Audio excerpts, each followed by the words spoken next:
Mesdames et messieurs, merci de nous rejoindre pour vous informer. Bienvenue à suivre cette grande édition du journal sur les tam-tams numériques. Et nous allons débuter tout justement par la politique où le bureau de l'Assemblée provinciale confirme la tenue de la plénière de l'examen et le votant de la motion de censure visant le gouvernement provincial dirigé par Théongo Abidje Kassi pour ce jeudi de décembre 2021. Le bureau l'a dit dans une déclaration rendue publique ce 1er décembre 2021. Amani Kamanda Jacques, rapporteur de l'Assemblée provinciale du Sud, qui vous l'explique dans cet extrait choisi par notre confrère Justin Mombantouali. Au président de la République, chef de l'État, tout en lui témoignant notre attachement en tant que garant du bon fonctionnement des institutions, d'avoir une attention soutenue sur la province de Sud-Kivu qui a plusieurs défis sécuritaires et de développement à relever. Au gouvernement central, à son Excellence Monsieur le Premier ministre et ministre de l'Intérieur, Sécurité, Décentralisation et Affaires coutumières, de faire respecter l'inviolabilité du siège de l'Assemblée provinciale de Sud-Kivu en instruisant les services de ne pas suivre les ordres manifestement illégaux pouvant enfreindre la liberté parlementaire. Demander au gouverneur de province de se soumettre à cet exercice du reste normal auquel il a déjà été soumis. Instruire les services de sécurité à ne pas s'ingérer dans les questions purement politiques et d'assurer sans faille la sécurité des enceintes ainsi que les alentours de l'organe délibérant, surtout en cette date du débat et du vote de la dite motion et d'assurer particulièrement la sécurité des honorables députés. À son Excellence, Madame le ministre de la Justice et garde des Sceaux, enjoindre Monsieur le procureur général, près la Cour de cassation, de demander au procureur général ad intérim de retirer sa réquisition de force portant sur l'exécution d'une décision rétractée, ainsi que la rappeler le Conseil d'État qui a rendu les dites décisions. Instruire les greffiers en chef afin de demander à l'auteur du fameux procès verbal d'exécution du reste nil à l'annuler matériellement car portant sur une décision inexistante. Au gouvernement provincial de préparer ses moyens de défense et venir répondre à la motion sans tergiverser. Respecter l'Assemblée provinciale et l'ensemble des honorables députés provinciaux, y compris les signataires de la dite motion. Éviter de créer des dérives aux confrontations tribalo-ethniques pour un exercice parlementaire tout à fait légitime pour les élus. Aux forces armées et services de sécurité. De respecter les statuts apolitiques et ne pas se laisser embarquer dans des questions politiques afin de jouer leur rôle avec professionnalisme et abnégation. Pendant ces temps, Sylvanus Mouchibonane réclame son siège et qualifie cette motion d'irrégulière pour cet acteur politique. Il y a un des signataires qui n'a pas qualité et donc la motion n'a pas droit d'être évoquée. Il est ici dans ses propos recueillis par notre confrère Justin Mamba. Donc la mémoire qui vous parle, Mouchibonane Sylvanus, élit pour la circonscription électorale ville de Bukavu. À Kabaré, notre liste s'est ajoutée en défaveur de PPPD pour ce qui est de son dernier député par rapport au nombre de voix obtenues. Et la Cour a proclamé Élisée Ntabaza à ma gauche ici, élu au détriment de Bassimane. À Walungu, notre liste avait de loin plus de voix. Domingo et la liste de Palouali avaient réalisé plus de voix que la liste de PPPD Loamira. Et Loamira ne devait pas être proclamé élu. On a proclamé M. Domingo élu dans cet arrêt-là. Ils n'ont pas qualité. Donc, cette motion, dans un état de droit, ne devrait pas être déclarée même recevable s'il fallait d'abord l'examiner au niveau. Il est pratiquement imbibé dans une irrégularité. Ça, non. Parce que, le nombre de députés qui ont signé cette motion, je me rends compte qu'il y a entre autres Moussongela. Lorsque Moussongela n'est pas, on sait qu'il n'est plus député, il y a un problème. Donc la motion là, à partir du moment où il y a un co-signataire qui n'a pas qualité, qui a un défaut de qualité, eh bien, il y a fraude. Or, on nous a enseigné. C'est le principe sacré. Fraus omnia corrompit. La fraude corrompt tout. Dès qu'il y a une orange pourrie, dans les seaux, les restes.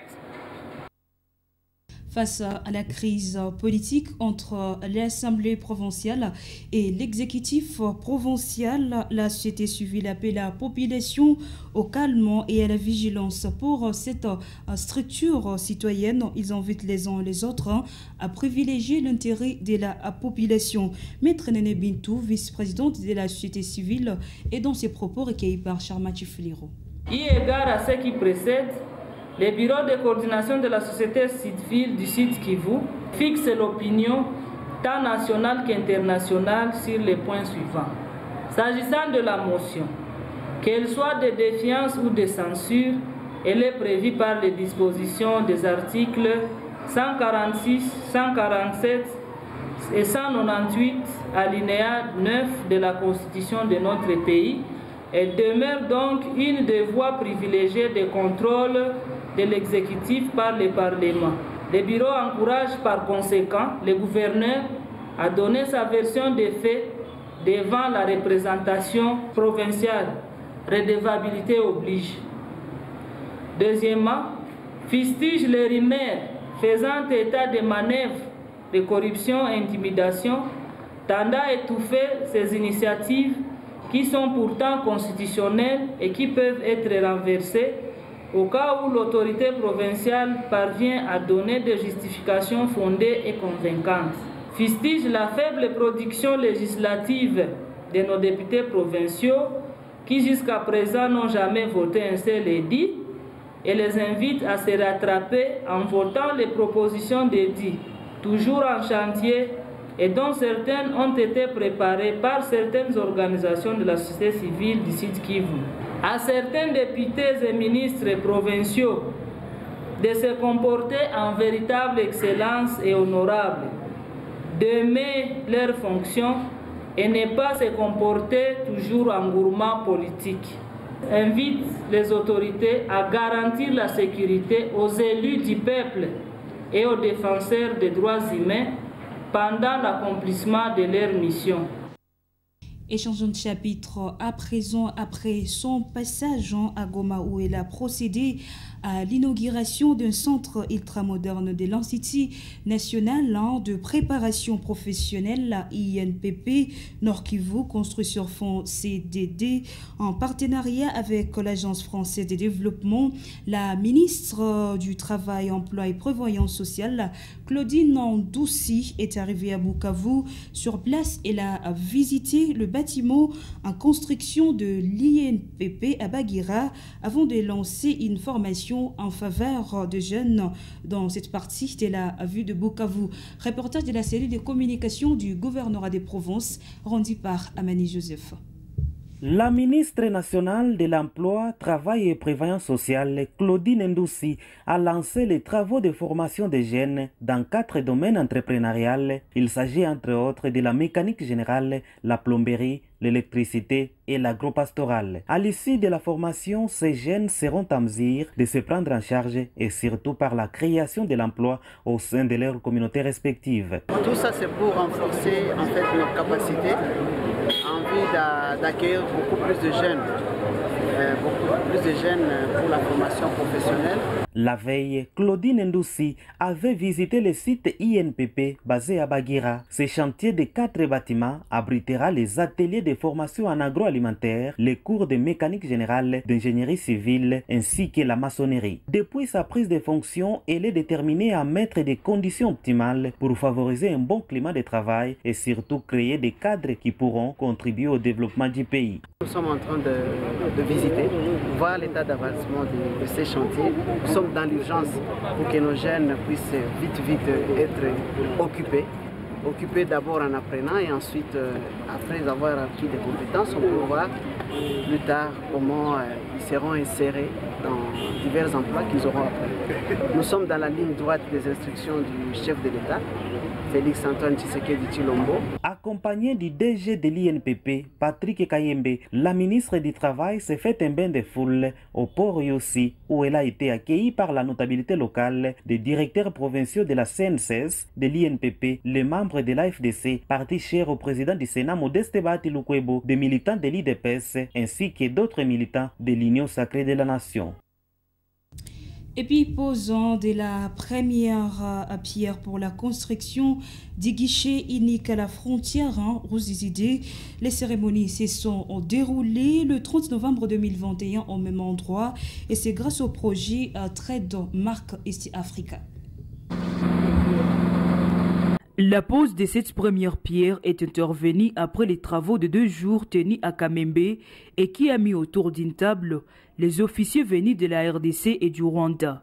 D'un commun accord, ils ont eu le temps pour l'étude des aspects techniques de ces travaux appuyés par Trademark et qui tourneront aux avantages de la population de ces 2 pays. Ces derniers ont opté pour le début effectif des travaux en janvier côté congolais et février côté rwandais. Les moments forts étaient la pose de la première pierre par le vice-gouverneur de la province du Sud-Kivu et le gouverneur de la province de l'Ouest au Rwanda. Et c'est sous la satisfaction de tous.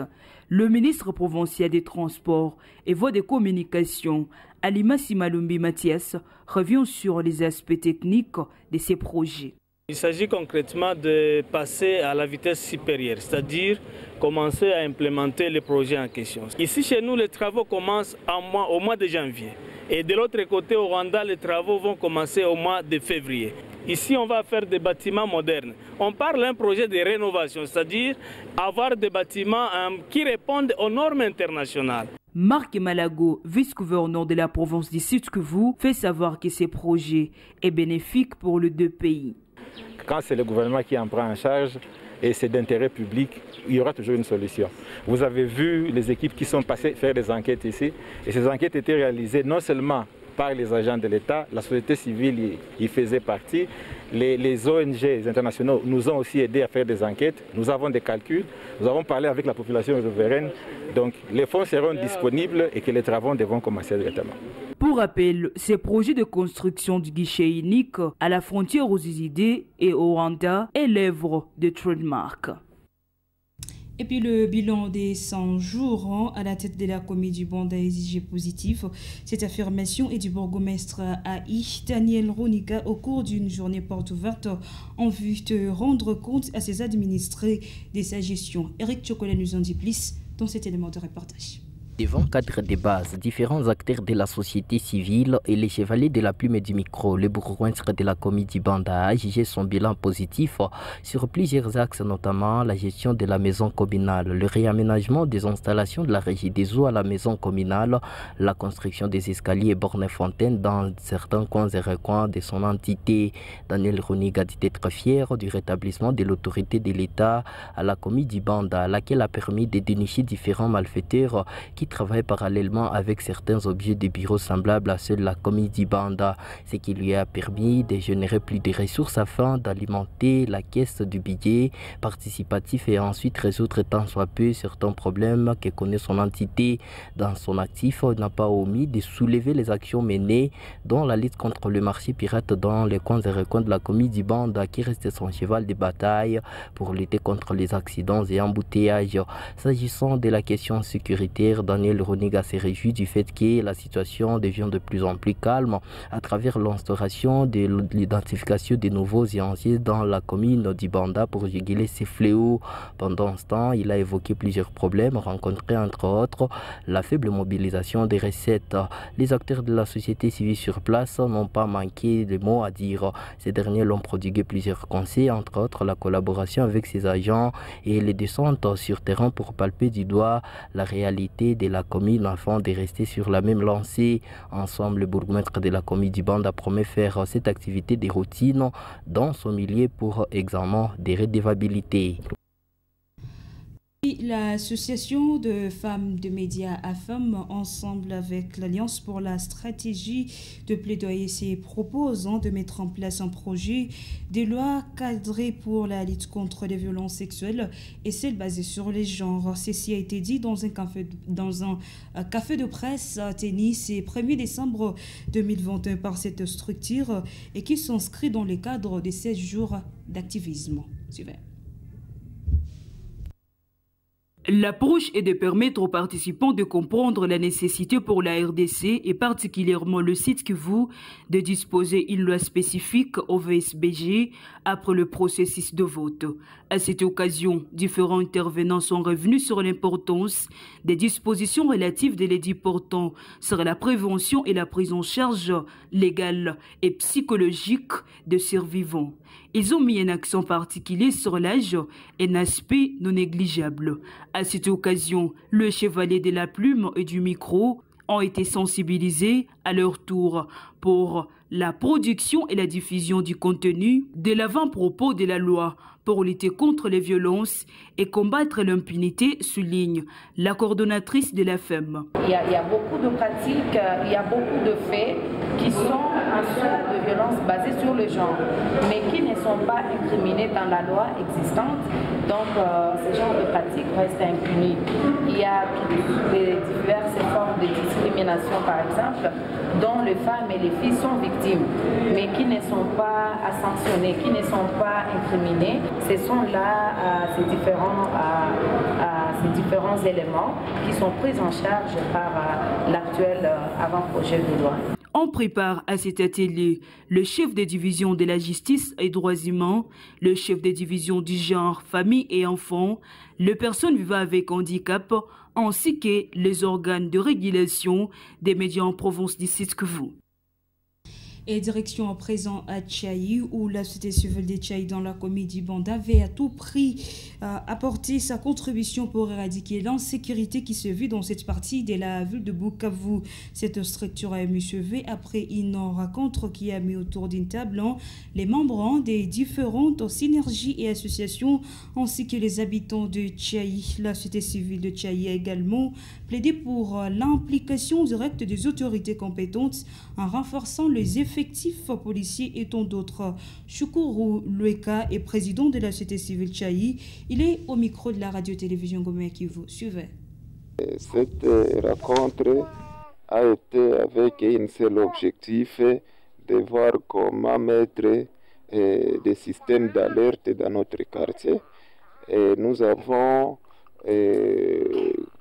évoqué plusieurs cas de problèmes de l'insécurité avec les autorités locales.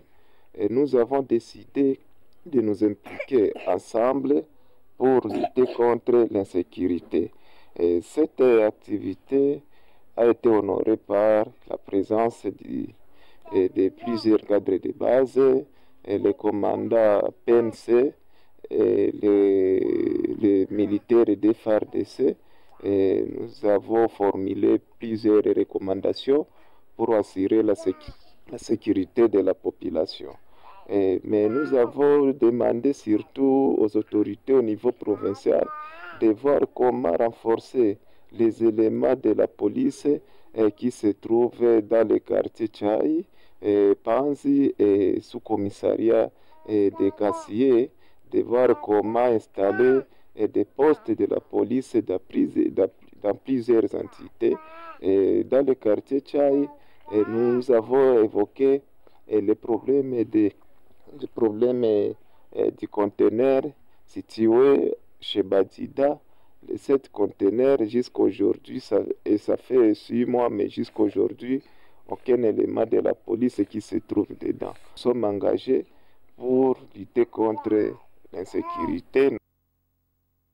Et avant de parler sport, parlons santé à présent. Plus de 20 000 personnes ont été infectées par le VIH-Sida la seule année 2021 dans la province du Sud Kivu. Statistiques révélées ce 1er décembre 2021 à l'occasion de la journée mondiale de lutte contre cette maladie.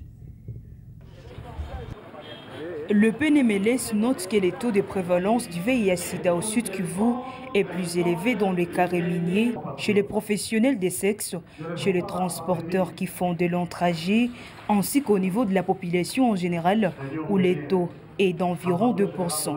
Fred Mouchiza, secrétaire exécutif du PNMLS, insiste sur les dépistages pour limiter la contamination du sida. C'est-à-dire nous allons encore revenir vers notre hiérarchie, c'est-à-dire le gouvernement provincial, pour essayer de réfléchir comment nous allons maintenant faire pour que nous puissions étendre la couverture afin de quitter les 47% que l'autorité a donné pour aller au-delà. Donc c'est vraiment un travail d'équipe, un travail avec tous les partenaires, y compris vous de la presse, pour voir comment ensemble nous allons inverser la tendance et éventuellement étendre cette couverture pour permettre à nos compatriotes qui sont dans les coins et les coins de la province d'avoir accès aux services.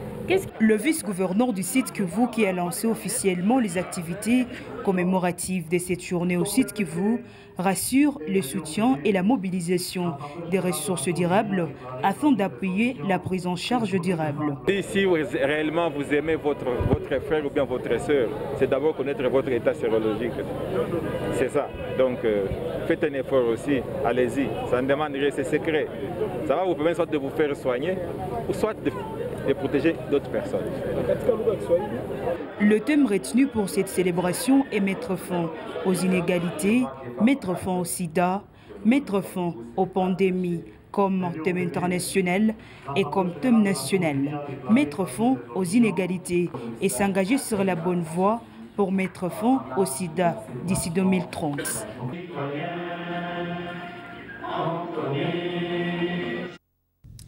Et parlons sport à présent. Avant de boucler cette grande édition du journal sur les tam-tam numériques en sport l'INAFOOT 2e division ce mercredi 1er décembre 2021 au stade de la Concorde des Kadoutou, les FC Ibanda Sport vient de prendre la tête du classement provisoire en battant l'AS Kabacha de Goma sous le score de 2-1.